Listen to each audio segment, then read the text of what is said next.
আসসালামু আলাইকুম ভিউয়ার্স, আশা করি সবাই ভালো আছেন আর সুস্থ আছেন। তো ভিউয়ার্স, আজকের ভিডিওতে এমন একটি সিরাপ নিয়ে কথা বলবো যেই সিরাপটি আমাদের কাশির জন্য খুবই ভয়ঙ্করভাবে কাজ করে।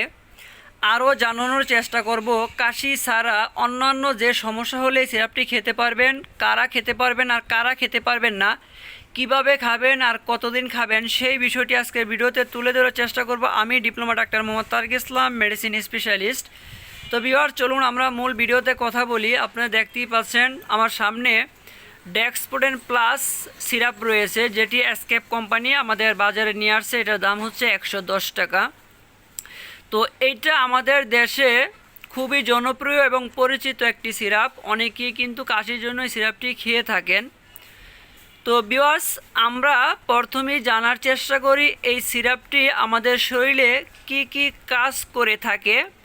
তো আপনারা সিরাপের গায়ে যে লেখাগুলো দেখতে পাচ্ছেন, প্রথমে রয়েছে শুষ্ক কাশি উপশম করে, শ্লেষ্মা পরিষ্কার করে, সর্দি উপশম করে, নাসাবদ্ধতা দূর করে। তো শুষ্ক কাশি উপশম করে বলতে ভিউয়ার্স, আমাদের কিন্তু দুই ধরনের কাশি রয়েছে। এক ধরনের কাশিতে কফ আসে, আর এক ধরনের কাশিতে কিন্তু কফ আসে না। তো যেই কাশিতে কফ আসে না সেটাই হচ্ছে শুষ্ক কাশি। আর সেই শুষ্ক কাশিতে কিন্তু এই ডেক্সপোডেন প্লাস সিরাপটি অত্যন্ত ভালো কাজ করে থাকে। দ্বিতীয়ত আমরা যেটা দেখতে পাচ্ছি, শ্লেষ্মা পরিষ্কার করে। ভিউয়ার্স, একটা বিষয় আপনাদের জানানো উচিত, এই শ্লেষ্মা আর কফের মধ্যে অনেকেই কিন্তু গুলিয়ে ফেলে, অর্থাৎ দুইটাকে একই জিনিস মনে করে। কিন্তু শ্লেষ্মা আর কফ কিন্তু এক জিনিস না। কফ হচ্ছে গাঢ় হলুদ বর্ণের অথবা সবুজ বর্ণের হয়ে থাকে, আর শ্লেষ্মা কিন্তু একদম পানির মতো পরিষ্কার থাকে, কিন্তু একটু পিছলা জাতীয়।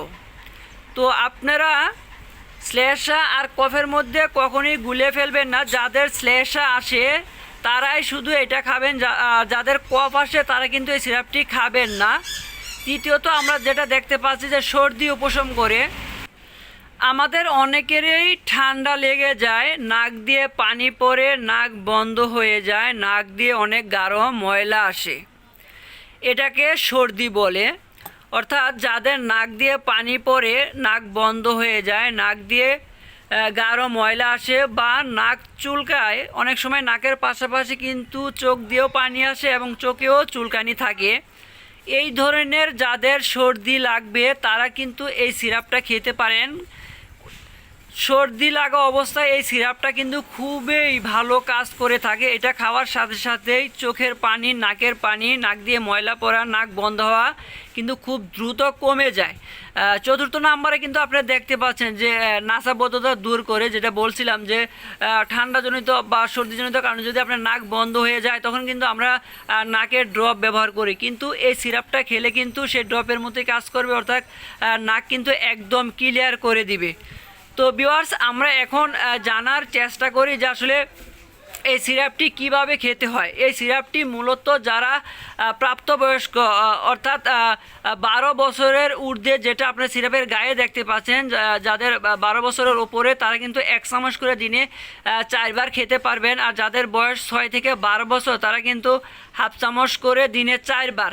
তো 6 বছরের নিচে যারা আছে তাদের না খাওয়াই ভালো, কেননা এই সিরাপটার কিন্তু একটা পার্শ্ব প্রতিক্রিয়া আছে, আর সেটি হলো এটা কিন্তু ঘুম ঘুম একটা ভাব আমাদের শরীরে তৈরি করতে পারে।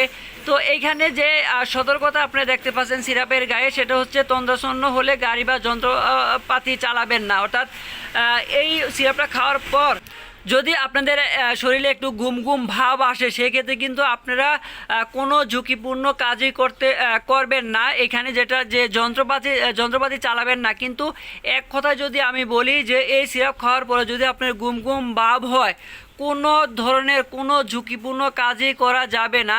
কিন্তু এটা হচ্ছে 1 চামচ করে দিনে 4 বার খেলে কিন্তু ওই পরিমাণে কোনো ঘুম আসবে না। কিন্তু অনেকে হচ্ছে 2 চামচ 3 চামচ করে খায়।